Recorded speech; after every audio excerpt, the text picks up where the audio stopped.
Ayan siya. Meron din pala siyang chorizo. Try natin.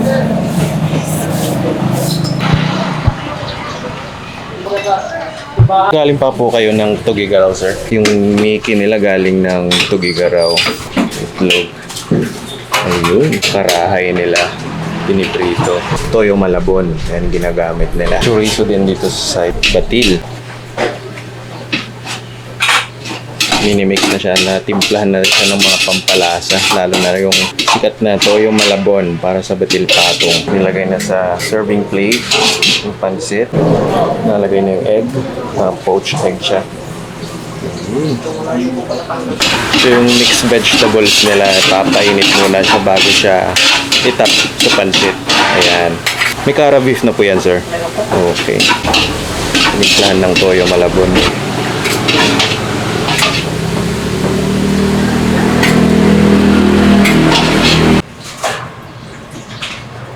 They've been around since 2015 daw dito sa Dian Street, Makati. Pinuntahan na rin namin kasi malapit kami dito, yung pinag-stayan namin. And recently, na-awardan sila ng Michelin. Pretty much, ang iluluto na lang talaga yung Mickey nila, tapos yung itlog. Tapos yung mga sahog, yung karahay o yung lechong kawale, parang double fry na lang siya para mas malutong. Yung gulay pala nila dito, repolyo, carrots, toge o bean sprouts, tsaka may halo na siyang kara beef tsaka liver. Toyo malabon din yung gamit nila dito. Okay. Kaya natin. Ayan siya. Meron din pala siyang chorizo. Parang niluto siya around 3 to 4 minutes. Parang gano'n. Yung pinaka-flavor niya, yung lasa na mismo ng Mickey. Hindi siya yung malakas sa soy sauce. Sakto lang siya. Medyo malambot na talaga yung noodles. Yung gulay, parang dagdag lang siya na lutong texture, ganun.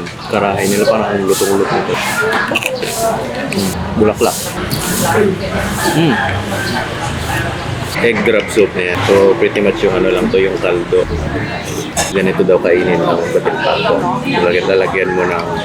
Hindi ko alam kung in order to kung may saktong ritual.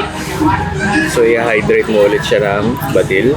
Toyo, sibuyas, kalamansi. Ito na siya. Nagbo-boost ng lasa niya ito. Titimplahan mo siya basta ng soy sauce.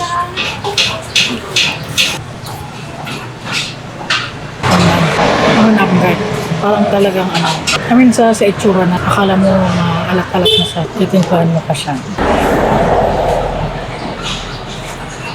Guys, sabi ko tingin lang.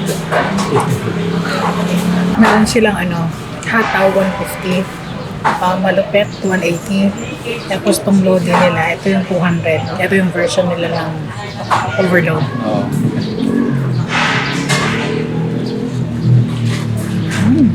Kahit nalagyan na actually ng soy, hindi siya maalat. Maubos ba natin? May nag-spike. Para sa akin parang flavor-wise, you would approach this the same way sa Batangas Lomi. Parang nasa base or nasa neutral lang yung mga lasa. So ikaw na talaga yung mag-adjust sa mga panimpla ganun. Sa Batangas Lomi kasi walang-wala siya. Ito meron naman. Meron naman. Pero dagdagan nila. Yeah. Ito talaga yung bibigay ng flavor. Mm. Yung pag